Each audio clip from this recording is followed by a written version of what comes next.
Well, just a quick one on, well, still talking about people, rights and dignity of human life in Nigeria concerning, and this is one of the things that interests you, human rights and all of that. Just recently, we were told that the Abuja-Kaduna Railway service will resume, but I don't know if we can say much the same for the Lagos-Ibadan Expressway, even though it is not totally shut down, but the experiences that people have on that road is something so concerning, even you have to write about it, joining your voices with that of several other people. Exactly, in your opinion, what is going on here?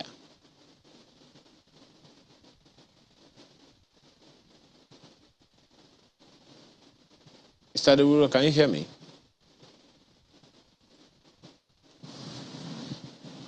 Okay, I am very certain that we're going to get him I back. think that the Ibadan Expressway is a road infrastructure that is supposed totally unacceptable, because the road construction is supposed to be meant for use by the people to better our lives.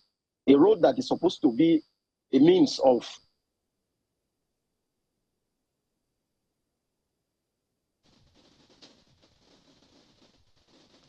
Please go ahead, Mr. Adegboruwa.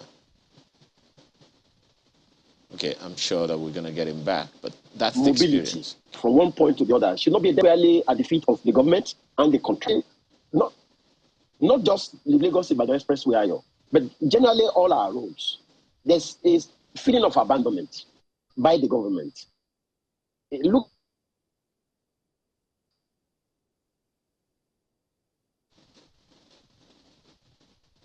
Okay, well, I'm pretty sure that we're going to get Mr. Adegboruwa back, but this is the experience that several people have on a daily basis. Lagos-Ibadan Expressway, for instance. Just a second. Mr. Adegboruwa, can you hear me?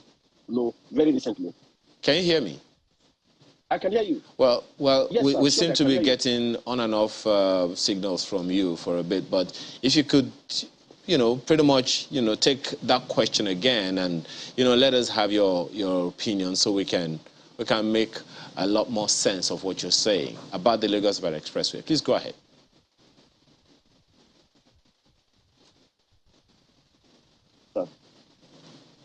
Oh dear.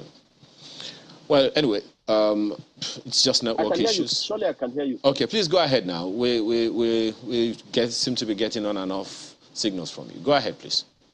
Oh, I'm sorry about that.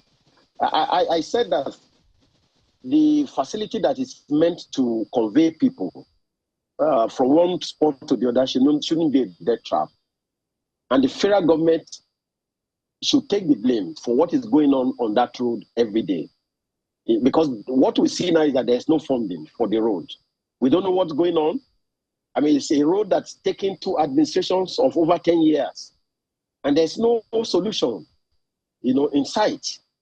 And I had an experience, and I probably could have lost my life, but for the grace of God, at night, going through that road for 3 hours, for 4 hours.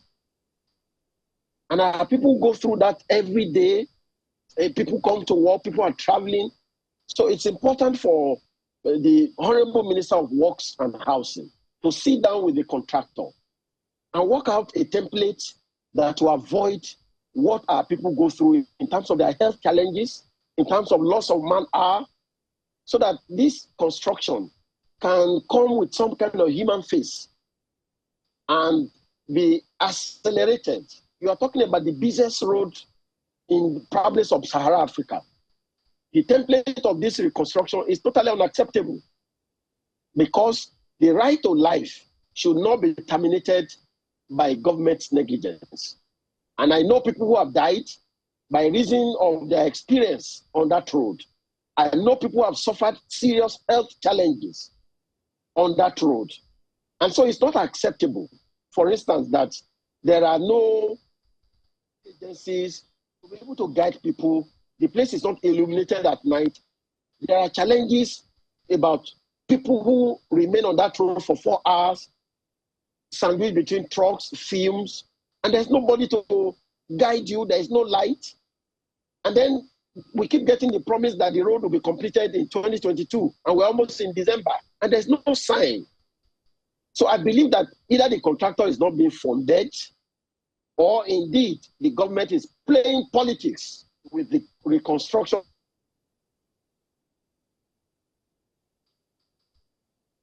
To understand, what you mean. This is you've spoken about funding Of the Lagos for the administration. Yeah, just one moment, if you can hear me, Mr. Adegboruwa. Twice in your response, you've spoken about funding for the reconstruction going on along the Lagos-Ibadan Expressway. Is that something you have on good authority, funding challenge for the project? No doubt, I have no doubt that the government is playing politics and is not funding that project. Because on a number of occasions,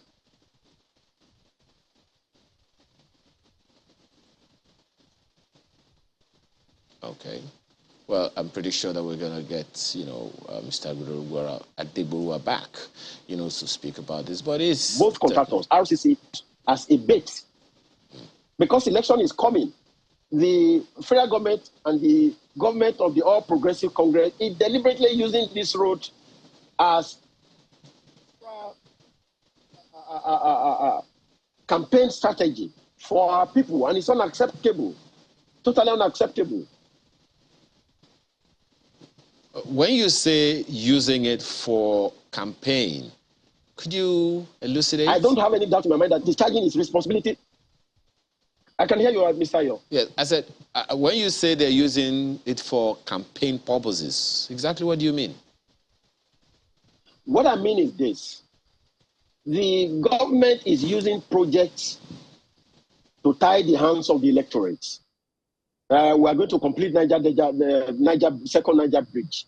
We're going to complete Lagos-Ibadan Expressway. We're going to do this. We're going to do Nigeria Air. In order to give the impression that there's need for continuity. And that is unfortunate and it's unfair. Otherwise, if you are committed to a project, why should it take 8 years for a reconstruction of a road that is less than 200 kilometers? 8 years.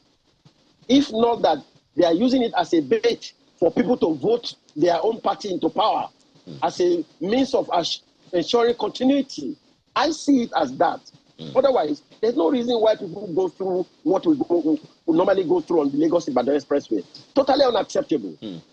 Well, Mr. Adegboruwa, there a number of times we have taken up the Federal Ministry of Works on this matter, and one of the things that we hear them say is, look, it is understandable what people are going through. They sympathize and all of that.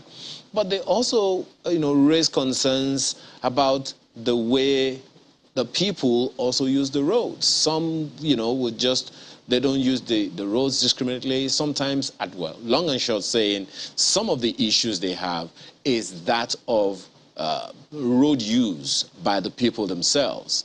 For instance, a route that is supposed to take 3 cars, sandwiched to take 2 cars, but the people are not patient enough, and consequently they shunt and drive irresponsibly and block the roads, so that they create a backlog that wasn't part of the design.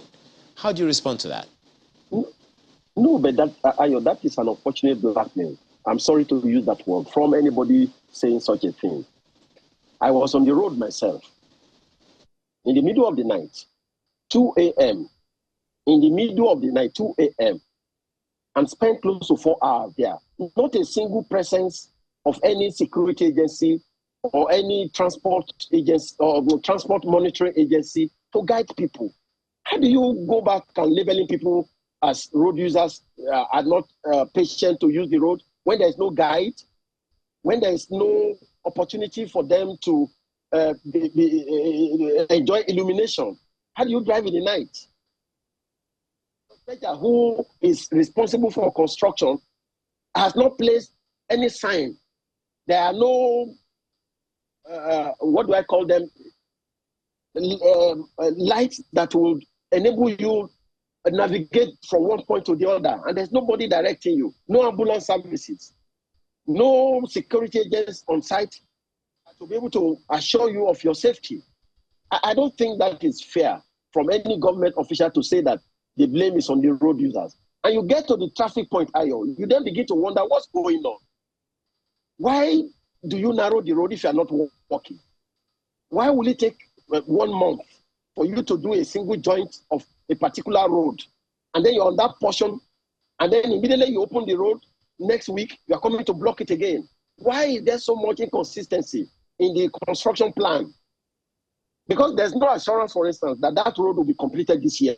No assurance. And even there's no assurance that it will be completed in 2023. And the government is liable because the Constitution guarantees the right to life. Anything you do to deprive people of their life that doesn't follow due process, you are liable.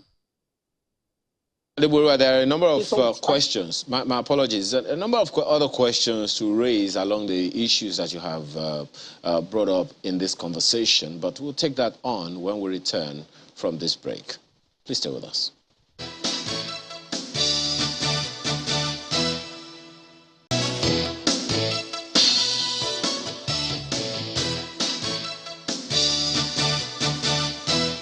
Thanks for staying with us. We still have Mr. Adegboruwa with us, Senior Advocate of Nigeria. We're talking about the Lagos-Ibadan Expressway and the issues there.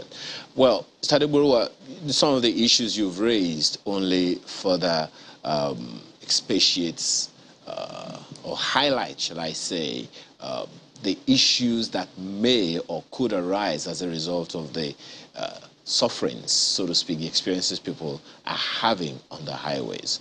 Is there any way, in your opinion, that people can seek redress? Is there any need for any form of redress? Talking about the issues that you've raised, people whose lives are put in jeopardy and all of that. Do you see such a thing happening, any litigation happening as a result of that? Let me just give you a graphic picture. An elderly, reputable, well-known legal practitioner traveled out of Lagos. On his way back, he ran into this gridlock and remained there for hours. He couldn't get down from his car because trailers and trucks are parked on both opposite sides of the car with fume coming out. And he remained on that spot for over 3 hours and realized that his health was failing. And he managed to get down from the car to stretch his leg and move around, but it was too late. Developed health complications and eventually died. Such circumstances, if the family would take the gauntlet to produce a suit in court against the government and the contractor. The Constitution says in Section 33 that every person is entitled to the right to life. And the only circumstances of that deprivation are stated clearly in law. So if you deploy a road construction that is meant to serve the people, to terminate their life, you are liable. Unless we take this opportunity to hold government accountable, this will not stop. And I can tell you, Ayo, Julius Berger, probably a company from Germany, will he do this in his own country and lock up the roads for months, the whole night? The place is dark, no sign, no ambulance services. Will Julius Berger be able to replicate this in Germany and get away with it? So I'm encouraging our people, and it's not because, we do not commend the government for the effort in terms of provision of infrastructure. But no infrastructure should be pursued if the end result will lead to termination of life. No road construction should be worth the life of any Nigerian. No project should be worth the suffering and agony that our people are going through. Because the government should sit down and plan. How long will it take us to execute this project? What is the funding available for it? It's unacceptable, for instance, Ayo, that 8 years.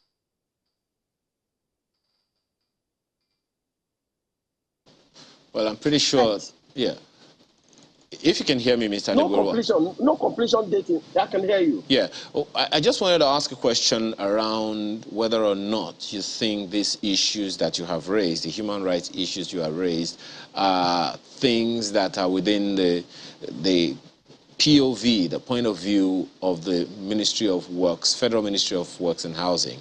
I say that because the Minister of Works and Housing is also a senior advocate of Nigeria, such as yourself. Now, given the fact that, one, he is very well versed in law, two, I'm very, very sure he's very well aware of the agonies that people have on these roads. Do you think he is aware of the issues that people are having and consequently sitting atop it, or you think the Federal Ministry of Works is just blinking in the dark, unaware, and perhaps, as you are suggesting, uninterested in the welfare of the people? I believe, from my own personal assessment, based on my own experience, no excuse can be proffered by any minister. No reasonable justification can be propounded by any government to rationalize the frustration, the agony that our people go through on the Lagos-Ibadan Expressway and indeed other roads across the Federation. I do not want to place it on the doorstep of any particular person, but the minister in charge of road construction is the Honorable Minister of Works and Housing. He should take responsibility. It's not a matter of just a soapbox. The reality on the ground is that our people are suffering. The reality on the ground indeed is that government is not showing responsibility in terms of the acceleration of the project, in terms of funding, in terms of timely warnings for people through enlightenment programs. You should know, for instance, that this is the alternative route you can take. You should know, for instance, that this is the number of days that it will take us to execute this project. Everybody is just silent. We just take people for granted. You just go there and narrow the road, and this is the busiest road in sub-Saharan Africa. And people stay in traffic, jeopardizing their health, their man hours for hours. The longest project anybody has constructed in the world, because it started even under the Goodluck Jonathan administration, who was using it as political strategy to get re-election. And that's exactly what the Buhari administration is also engaged in. And it's unfair on our people. We must say it, that every time we get these kind of fake promises of delivery of infrastructure that leads to the death of people, we should rise up and reject those people when the opportunity comes for election. We should. I believe Nigerians should use this particular frustration to pay the APC government back in its own coin. Why would you do a less than 200-kilometer road for 8 years? It's not saying that you can complete it in your tenure. It's unacceptable. And we should go to court and challenge the government. All of us who suffer agony on this road should have the courage to approach the law court and hold the government accountable. Okay. Totally unacceptable. Well, you made a comment earlier, Mr. Adegboruwa, that as far as you're concerned, you don't see this road being completed this year, probably not even next year. But both the Controller of Works at the Federal Ministry of Works and Housing, as well as the Minister of Works and Housing, have said that this project will be completed before this year is over. So I ask you again directly, do you think their promises hold water, or you have your doubts?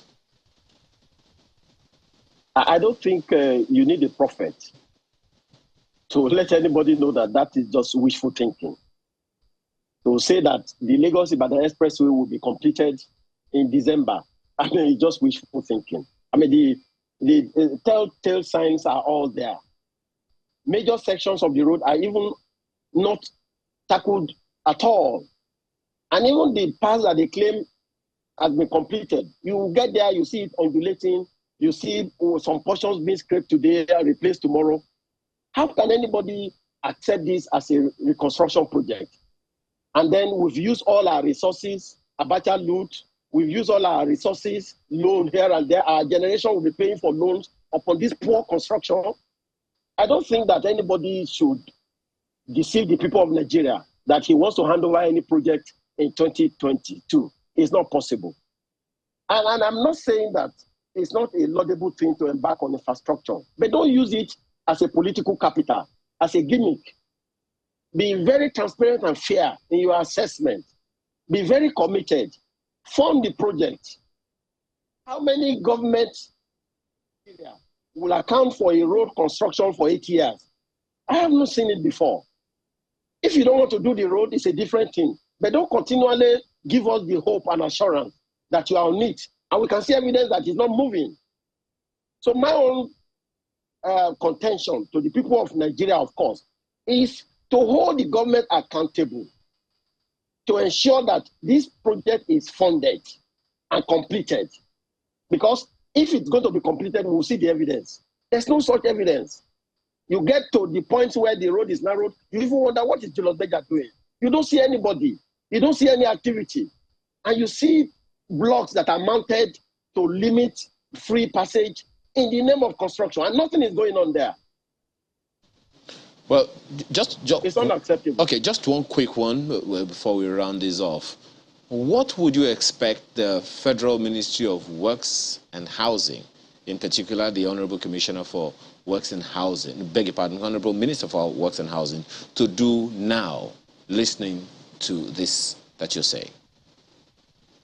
I beg the Honorable Minister of Works and Housing to show responsibility. I beg Julius Berger to demonstrate globally acceptable standards for road construction. For instance, Ayo, number one, tell us funding. Everything should be transparent. Is the money of the people of Nigeria? How much have you committed to the road? What is needed to complete it? Do we have that fund available? Make it transparent. Lay it on the table. Secondly, provide enough security to give people assurance. How do you go into a road at 2 a.m. with your valuables, with your children, with your wife, at the mercy of terrorists, cultists? What happen in our nation? The Federal Minister of Works and Housing should look for ambulances and place them on the opposite side in case anybody has any emergency. You can come to their rescue. And then Julius Berger should be pragmatic in the road construction, in the execution. Okay. Why would you block various portions of the road at different times when you are not working? If you want to concentrate on a particular angle, do that place, execute the construction and finish it before you move to the other area. All right. You can go to that road now. They are not. Oh dear. Yes, Ayo. Okay, no, I just wanted to say, I mean, I can only expect that right after this program you will get calls, or there will be responses, hopefully, and they will be able to bring the updates to people. For now, we have to thank you very, very much for all of your perspectives this morning. Adegboruwa is a senior advocate of Nigeria. Thank you once again for being a part of our program this morning. Thank you, Ayo. I'm begging that we should not let Christmas or even the season meet us in this circumstance. Otherwise, the agony of the people will be unthinkable. Wow. Unthinkable. Thank you very much. I'm pretty sure everyone has heard you. Thank you again for being a part of our program.